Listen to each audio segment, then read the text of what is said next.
I'm saying. Thank you.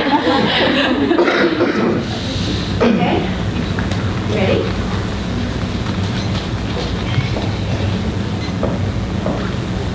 Good morning. Thank you so much to the board for inviting us back again. We are excited to be here. My name is Susie DeBage, and I'm here with my colleagues, Jared Levine.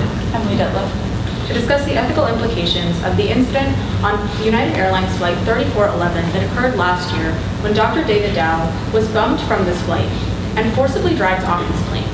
This created a public relations nightmare for United Airlines and also broke the trust and the relationship you have with your consumers. When we looked at this from a macro level, we thought it would be obvious that it was an appalling incident given the way it was received by both customers and other businesses and competitors alike. However, when we took an ethical lens and analyzed it that way, we discovered it was not as obvious as previously thought. What it boiled down to was the question of, is it ethical to bump passengers from flights? And if so, what is the best way to accomplish this? First, we took a look at both your mission statement and your core values. Your core values really emphasize flying right, flying friendly, and flying above and beyond for your customers. What this showcased to us was that you truly aspire to be an ethical company that does right by both its customers and its employees on every aspect of flying United. However, in Dr. Dow's case, these values were not upheld to that standard. Furthermore, when customers are placed before profits, profits eventually follow. And this is something our strategy aims to discuss. Later on, when we took a look at your mission statement, one key thing that stood out to us was that you aspire to have every passenger have a positive experience on any single flight they take. Once again, this was not upheld in Dr. Dow's situation. However, it wasn't just an isolated incident to Dr. Dow.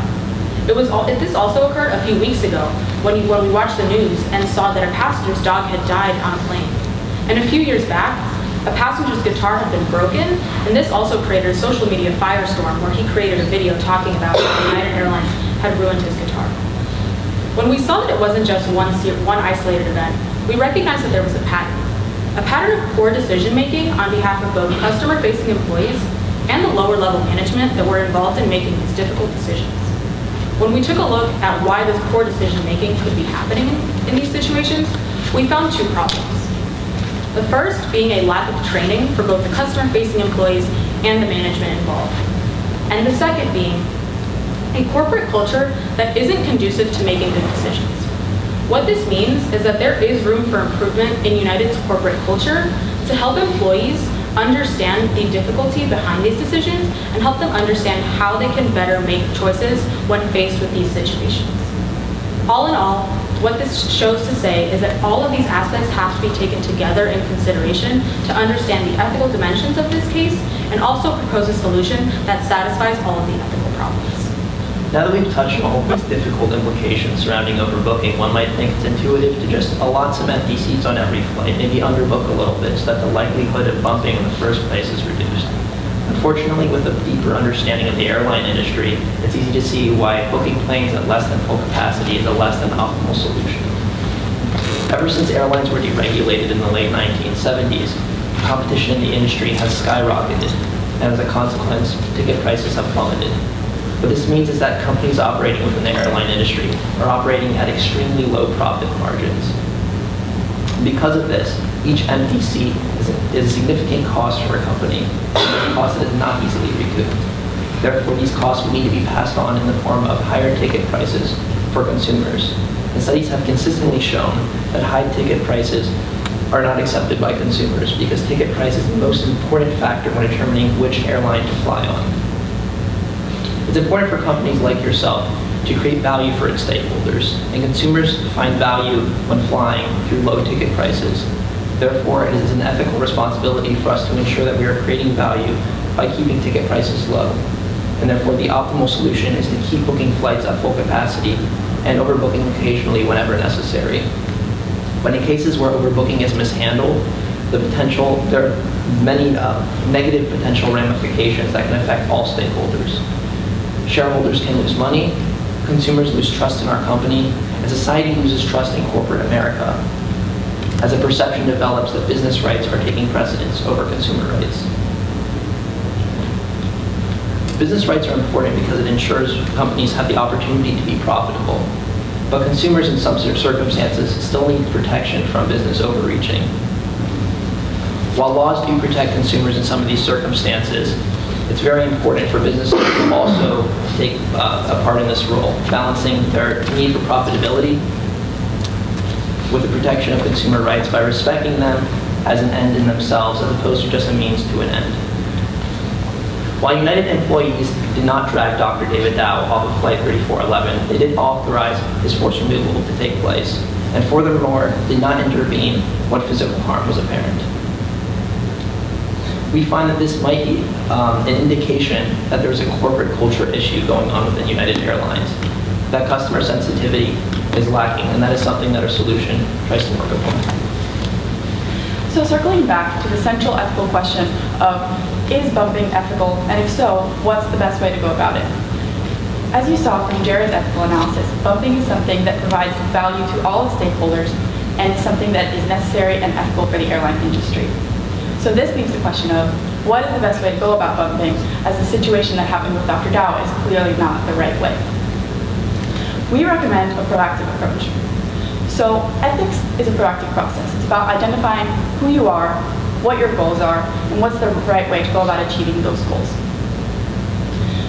In order to maintain that mission value statement of creating a positive experience for all of your passengers, that's something that needs to be constantly worked towards.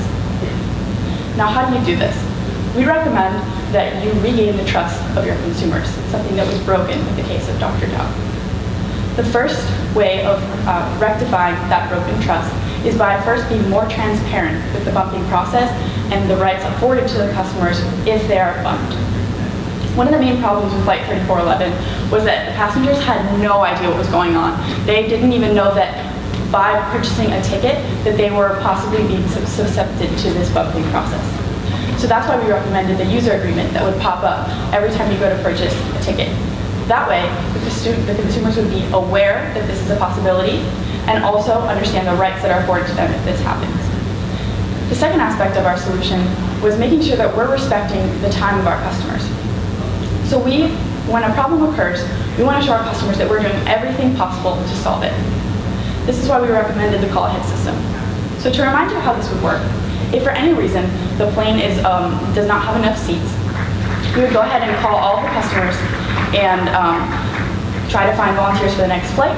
And this would maybe be able to solve the problem before the customer even steps foot in the airport, which would be really, really great for efficiency and reduce stress. Finally, the last aspect of our solution involves this corporate culture that we've been talking about. So when we did a deeper dive into your corporate culture, we realized that you have a very tight corporate culture, meaning there's a lot of rules to follow and a lot of ramifications if those rules are not carried out to the T. We can see this with Dr. Dow that employees will follow the rule to the extent of harming a customer. This means that they're not able to make good decisions based on the rules that are in place.